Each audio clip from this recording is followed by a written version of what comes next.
Assalamualaikum warahmatullahi wabarakatuh. Kembali lagi dengan saya Fira Safitri dari semester 4C. Kali ini saya akan menjelaskan atau membahas mengenai isolasi DNA.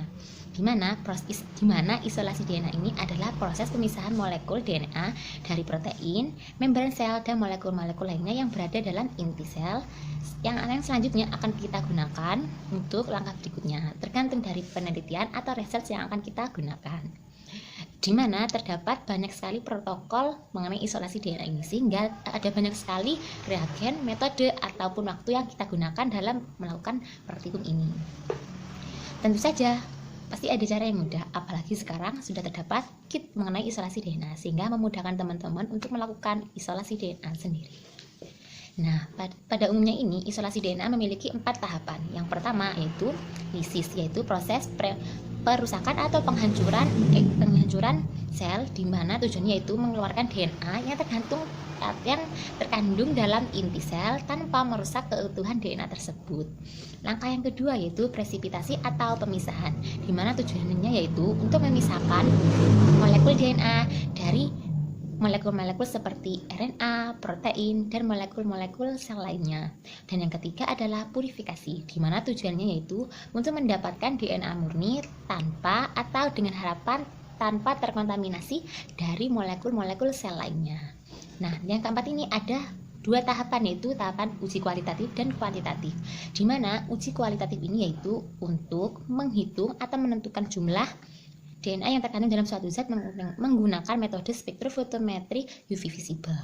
Dan yang kedua yaitu uji kuantitatif, di mana visualisasi DNA menggunakan metode elektroforesis gel alogas. Nah, teman-teman, untuk tahapan pertama dalam isolasi DNA yaitu tahap lisis.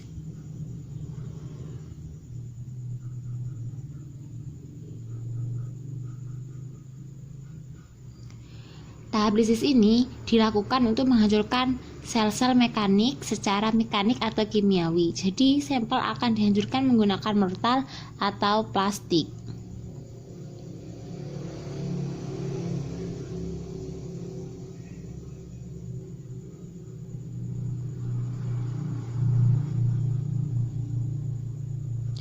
Sampel dimasukkan ke dalam mortal dan dihancurkan secara mekanik atau kimiawi. Untuk reagen yang digunakan yaitu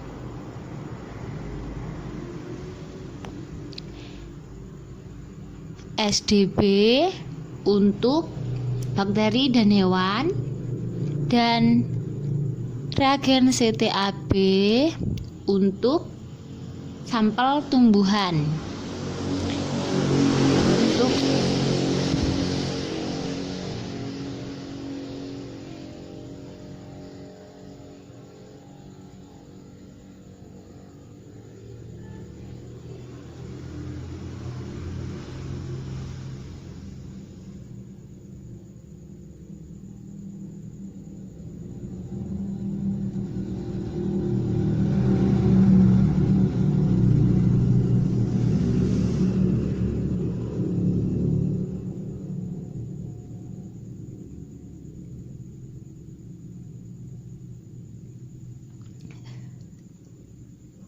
Untuk reagen SDOB digunakan untuk bakteri dan hewan, sedangkan reagen CTAB setil trimetil amonium bromin digunakan untuk sampel tumbuhan.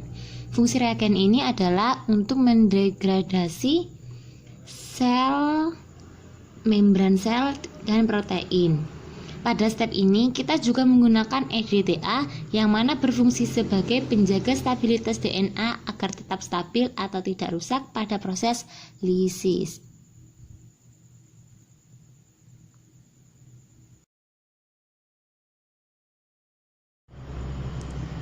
Untuk tahapan yang kedua,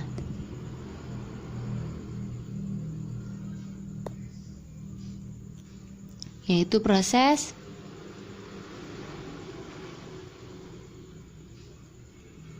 presipitasi. Pada tahap ini kita akan memisahkan molekul DNA dari molekul RNA, protein, dan sel lainnya, di mana pada step ini kita menggunakan reagen fenol, kloroform, atau hanya bisa menggunakan salah satu reagennya saja, atau kalian bisa menggabungkan dari keduanya, tergantung mana yang sesuai untuk sampel yang akan kita pakai.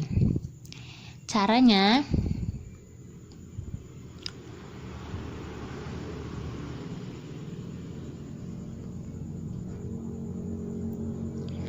ini adalah sampel DNA dan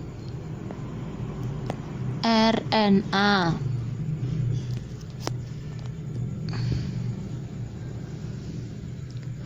Kemudian dimasukkan fenol dengan perbandingan 1:1.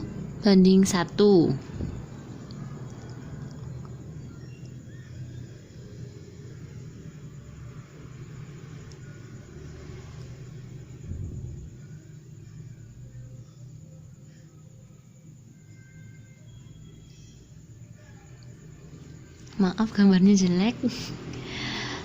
Setelah itu, ini adalah larutan awal.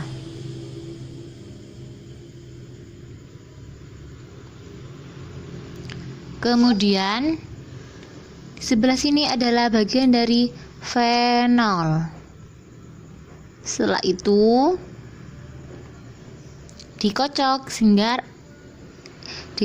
agar homogen.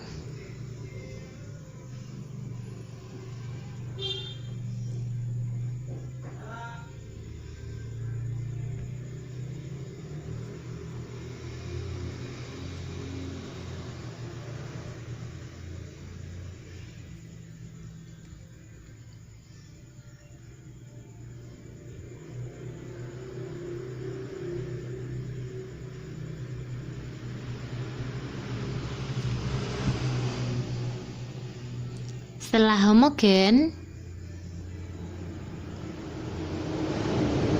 kemudian dimasukkan ke dalam sentrifug. Fungsinya untuk melakukan pemisahan larutan berdasarkan massa jenisnya.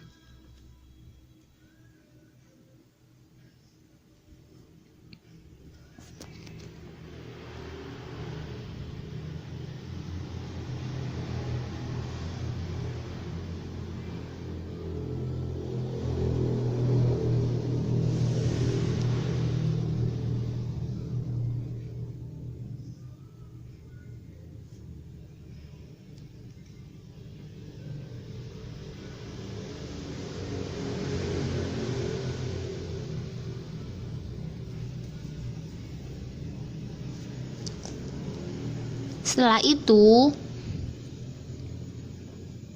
akan didapatkan hasil dari sentrifuge.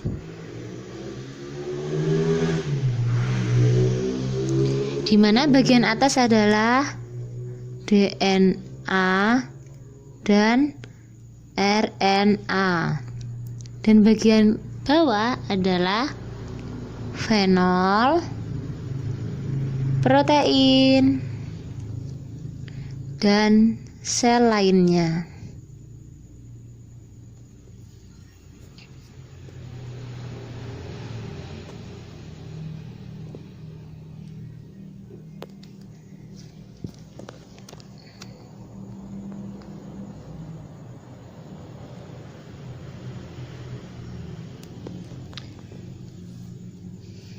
Setelah itu,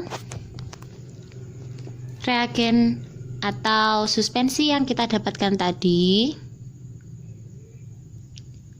dipipet dan dipisahkan, kemudian dimasukkan ke dalam cup atau cup kecil.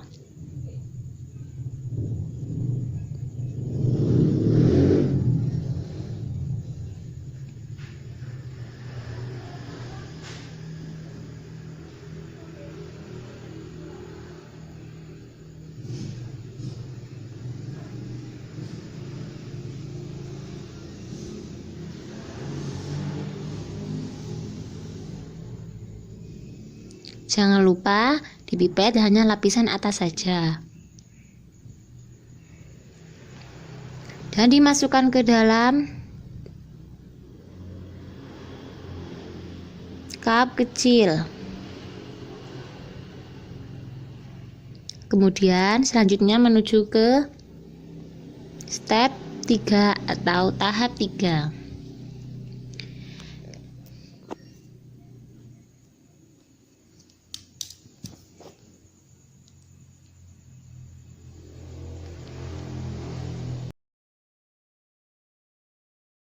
Selanjutnya tahap 3.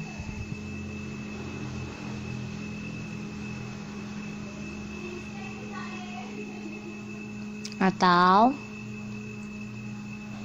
purifikasi, di mana pada tahap ini kita akan mendapat molekul DNA murni yang kita inginkan. Diawali dengan penambahan larutan isopropanol dalam keadaan dingin.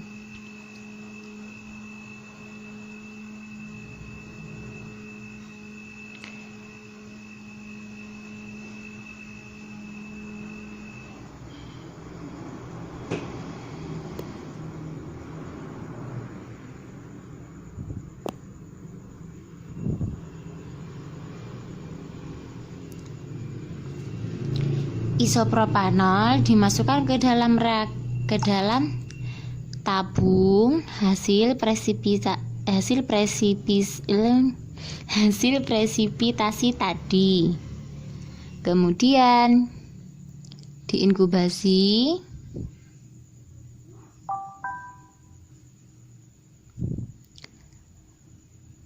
dengan suhu 20 derajat Celcius dan disentrifugasi.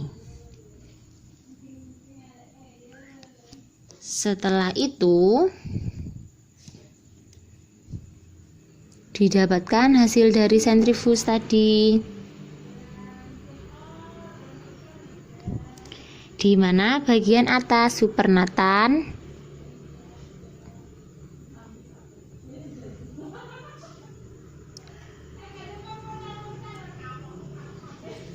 dan bagian bawah DNA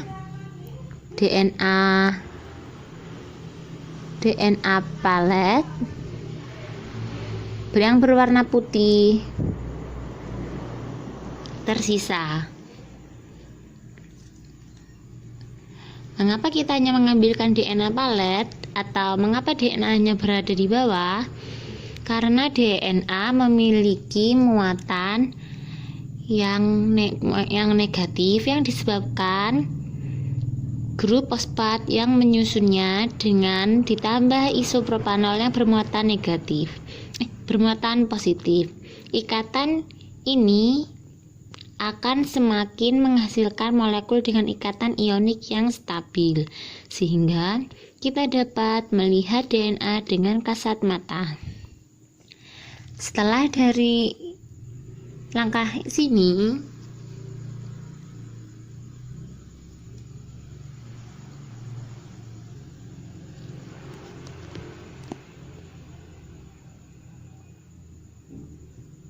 kemudian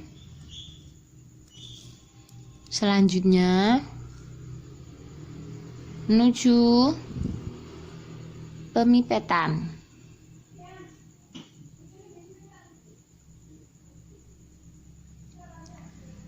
Di mana 2 kali pencucian menggunakan etanol.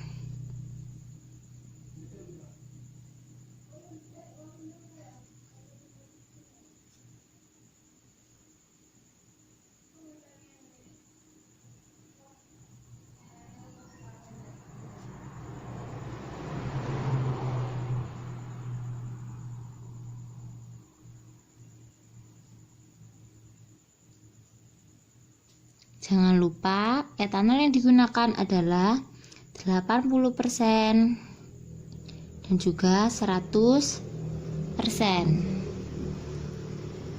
Dari etanol 80% disentrifuge, kemudian dibuang dan dicuci kembali dengan etanol 100%, kemudian disentrifuge dan dibuang supernatannya. Sehingga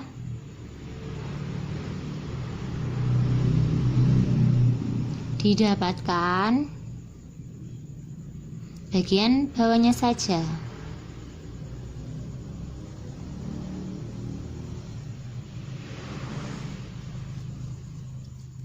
Lalu keringkan palet. Setelah itu, sehingga hanya tersisa molekul DNA murni yang kita dapat. Lalu diletakkan atau dilarutkan dengan H2O, tes buffer, dan simpan dengan suhu kurang lebih 20 derajat sampai 80 derajat Celcius. Dengan suhu kurang dari 20 derajat jika disimpan dalam jangka pendek, dan kurang dari 80 derajat jika disimpan dalam jangka panjang. Setelah itu baru kita bisa memakainya untuk kebutuhan research kita.